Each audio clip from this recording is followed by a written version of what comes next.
अखेर उद्धव ठाकरे हे 22 जानेवारीला अयोध्येमध्ये जाणार नाहीयेत हे स्पष्ट झालंय। 22 जानेवारीला अयोध्येमध्ये पंतप्रधान नरेंद्र मोदी हे रामलल्लाची प्राणप्रतिष्ठा करत असतील तेव्हा इकडे नाशिकमध्ये उद्धव ठाकरे काळाराम मंदिरामध्ये दर्शन घेतील। खुद्द उद्धव ठाकरे यांनीच त्यांचा हा प्लॅन आज जाहीर केला।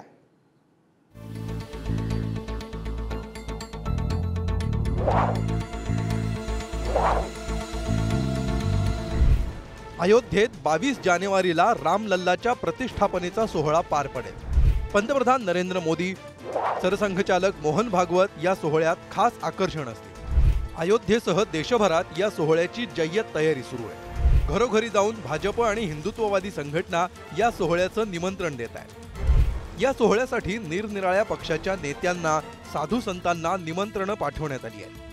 इंडिया आघाडीतील काँग्रेससह काही पक्षांना या कार्यक्रमाची निमंत्रण देण्यात आली आहेत। मात्र हा सोहळा राजकीय असल्याचं सांगत इंडिया आघाडीचे नेते अयोध्येत जाणार की नाही याबाबत संभ्रम आहे। राम जन्मभूमी आंदोलनात महत्त्वाची भूमिका बजावणाऱ्या शिवसेना प्रमुखांचे वारस उद्धव ठाकरे यांना या सोहळ्याचं निमंत्रण मिळालं की नाही याबाबत अनिश्चितता आहे।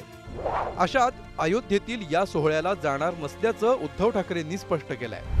रामाचं वास्तव्य जिथं होतं त्या दंडकारण्यात म्हणजेच नाशिकातल्या काळाराम मंदिरात जाऊन 22 जानेवारीच्या संध्याकाळी ठाकरे प्रभू रामाचं दर्शन घेणार आहेत। त्यानंतर गोदावरी तीरावर महाआरतीतही उद्धव ठाकरे सहभागी होतील।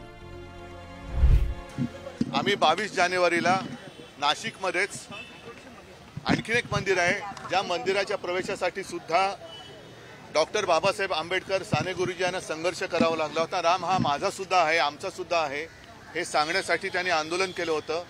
त्या काळाराम मंदिरामध्ये आम्ही जाऊन तिथेही रामाचं दर्शन घेऊ। साधारणतः 6:30च्या सुमारास संध्याकाळी 22 जानेवारीला आम्ही काळाराम मंदिरात जाऊ। म्हणजे दुपारी पंतप्रधानांच्या उपस्थितीत अयोध्येत भव्य सोहळा होईल, तर संध्याकाळी नाशिकमध्ये ठाकरेंचा वेगळा कार्यक्रम असेल। भाजप विरोधात संघर्ष करणाऱ्या ठाकरेंनी इथंही आपली वेगळी वाट निवडली आहे। काळाराम मंदिरात प्रवेशासाठी संघर्ष करणाऱ्या डॉक्टर बाबासाहेब आंबेडकर आणि साने गुरुजी यांचा उल्लेख करत त्यांनी पुढच्या लढ्याची दिशा स्पष्ट केली आहे। आज 6 जानेवारी आहे आणि नंतर 23 जानेवारी हा माननीय हिंदू हृदय सम्राट शिवसेना प्रमुख बाळासाहेब ठाकरे यांचा जन्मदिवस। यावर्षी 23 जानेवारीला शिवसेनेचं शिबिर हे नाशिकला होणार आहे आणि त्याच संध्याकाळी 23 जानेवारीला अनंत कानेरे मैदान गोल्फ क्लब इथे शिवसेनेची जाहीर सभा सुद्धा आम्ही घेणार आहोत। काळारामाचं दर्शन घेऊन दंडकारण्यातून उद्धव ठाकरे नव्या लढ्याची तुतारी फुंकतील। अयोध्येतील मंदिर उद्घाटनाच्या कार्यक्रमावरून त्यांनी भाजपला सुनावलंय। माझी एकच विनंती मी काही दिवसापूर्वी पण केली होती की राम मंदिराचं लोकार्पण हा कार्यक्रम हा पूर्णपणे धार्मिक आणि अस्मितेचा असावा, त्याला राजकीय रंग येऊ नये। आणि नंतर ज्या वेळेला मला आणि आम्हाला सर्वांना वाटेल तेव्हा अयोध्येला सुद्धा आम्ही जाऊ, पण आता मान पान याचा कोणी एक विचार न करता एक आनंदाचा क्षण आहे, तो सगळ्यांनी साजरा करायला पाहिजे। 22 जानेवारीला अयोध्या आणि नाशिकमधील कार्यक्रमाच्या स्वरूपावरही एक नजर टाकूया। पंतप्रधान नरेंद्र मोदी अयोध्येत असतील तर उद्धव ठाकरे नाशिकमध्ये असतील। अयोध्येत सकाळी 11 वाजता पूजा सुरू होईल, तर नाशिकमध्ये संध्याकाळी काळाराम मंदिरात कार्यक्रम होईल। अयोध्येत दुपारी 12 ते 1 वाजेपर्यंत मुख्य सोहळा असेल, तर नाशिकमध्ये संध्याकाळी 6:30 वाजता काळारामाचं दर्शन घेतील।